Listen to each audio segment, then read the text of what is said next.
data points. They're all interconnected. I mean, you just mentioned PPI is going to lead CPI by about 3 months.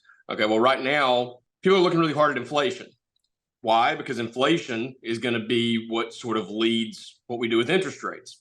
And that's going to be, so all of these sort of lead and build on each other and tie together in some way. So PPI is going to lead CPI. CPI is going to give us a barometer for inflation, which is then going to tell the Fed what they want to do with interest rates, which is then going to affect the stock market, which is going to then affect the wealth effect. Like all of these things just kind of all tie together. So when you're looking at like the technical levels of the market right now, there are points in time where, you know, we're going to do this, we're going to ebb and we're going to flow, we're going to bob, we're going to weave. That's fine. That's all part of it. Okay.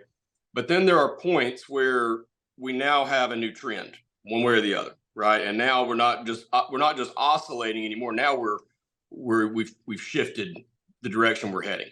Are we just sort of in that range right now where everything's kind of these fluctuations, the chop that we're seeing, it's all just kind of, that's just part of the ebbs and the flows. We even talked about on the last show, like if you're a long-term investor and the market gives you a big sell-off, that's an opportunity for you to take advantage of that. But then you also have to be mindful of the fact that, hey, if you buy every time the market goes down 3%, then you're going to lose a lot of money if it goes down 35%.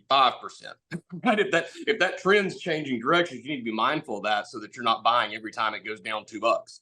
Okay, so do you remember a few shows ago we talked about the good girlfriend, the bad girlfriend? Yeah. As far as yields and the equity markets? Yeah, that was one of my favorite analogies I think we've had on the show, actually. That's where we're at now.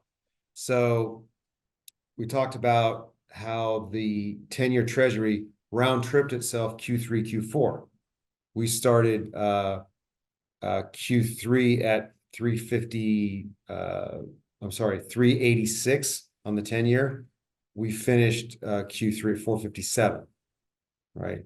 We began Q4 at 457 and finished at 388. So it round tripped itself.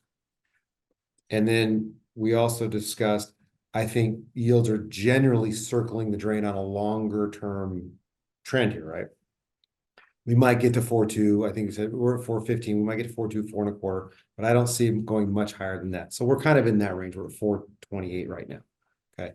It's certainly at the upper end of that range. Don't get me wrong. Nonetheless, what is that range that you're talking about right now? I mean, specifically at this point in time, do you think that's kind of your 386 to 457? 4.3 was as high as I thought it would get based on economic growth and where I thought inflation was going to go to. Okay. And we got one, like I said, a few hot inflationary prints, which has kind of led it to the upper end of that range. So back to the good girlfriend, bad girlfriend. Okay.